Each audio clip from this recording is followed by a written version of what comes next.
বিদ্যুৎস্পৃষ্ট হৈ প্ৰাণ গ'ল এজনৰ। দৰং ওদালগুৰি সীমান্তৱৰ্তী কলিতাপাৰাত শোকাবহ ঘটনা।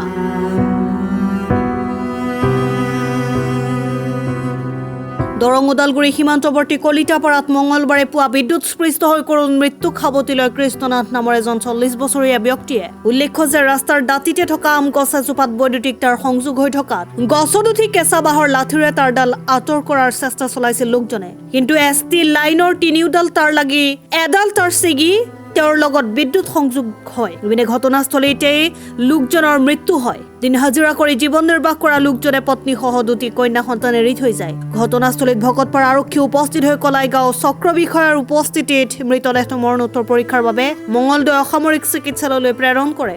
ঘটনাৰ বিষয়ে ধৰক আজি 21 তাৰিখ মঙলবাৰ এই কৃষ্ণনাথ এই যাদৱ ডেকাৰ এইফালে দোকানৰ সন্মুখত থকা আম গছত সেই ইলেক্ট্ৰিকৰ তাঁৰডাল লাগি আছিল।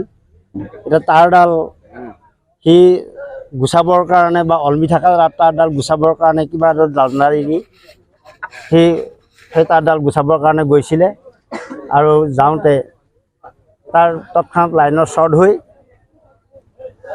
তাত চিতাতে মৃত্যু হয়। লাইনৰ শ্বৰ্ট হৈ চিতাতে মৃত্যু হয়।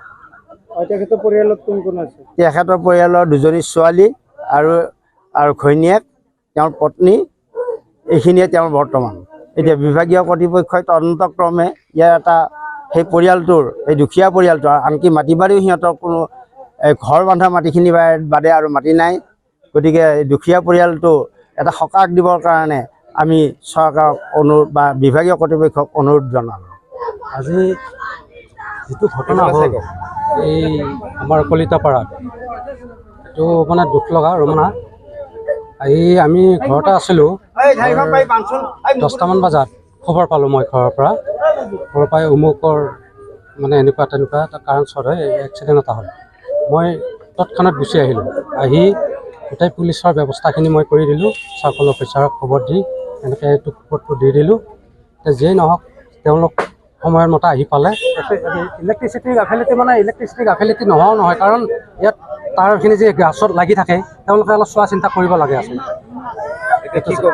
এতিয়া আমি চৰকাৰৰ ওচৰত এটা অনুৰোধ কৰোঁ যে পৰিয়ালটো এটা চলিবতো লাগিব, যিহেতু 2জনী ছোৱালী আছে, তাৰপিছত নিজৰ পৰিয়ালটো আছে। এতিয়া তেওঁ হাজিৰা কৰি চলি আছিলে, অ'ত কাম কৰি ত'ত কাম কৰি। নাই এতিয়া কোনো ইনকাম চ'ৰ্চেই নাই। হাজিৰা কৰাৰ বাহিৰে কোনো ইনকাম চ'ৰ্চ নাই। আৰু আমাৰ এই অঞ্চলৰ ভিতৰত একদম মানে নিম্ন খাপৰ মানুহ তেওঁলোকে আছে, বুজিছানে? গতিকে সেয়ে আমি চৰকাৰৰ ওচৰত বিলম্বভাৱে অনুৰোধ কৰোঁ সকলো ৰাইজে যাতে এই পৰিয়ালটো যাতে এটা সকাহ দিয়ে। দৰঙৰ পৰা ফুজাদুল হকৰ ৰিপৰ্ট, অসম টাইম।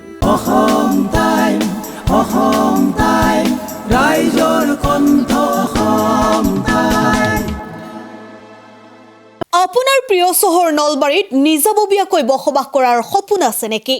চহৰৰ মাজমজিয়াত মাটি কিনি ঘৰ সাজি লোৱাৰ সমস্যাই দেখা দিছে নেকি? সেই সমস্যা এতিয়া আৰু নাই। চহৰৰ মাজমজিয়াত মাটি নিকিনাকৈ নিজে ঘৰ নসজোৱাকৈ এটা বিলাসী ঘৰৰ গৰাকী হ'ব পাৰিব আপুনি। নলবাৰীত প্ৰথমবাৰৰ বাবে সেই সুবিধা আহিছে। নলবাৰীত প্ৰথমটো ৰেৰাৰ দ্বাৰা অনুমোদিত আটকধুনীয়া এপাৰ্টমেণ্ট এতিয়া চহৰৰ গোপাল বজাৰত নিৰ্মাণ হৈ উঠিছে। আটকধুনীয়া আহল বহল এপাৰ্টমেণ্ট তীৰ্থদ্বীপ এনক্লেভ।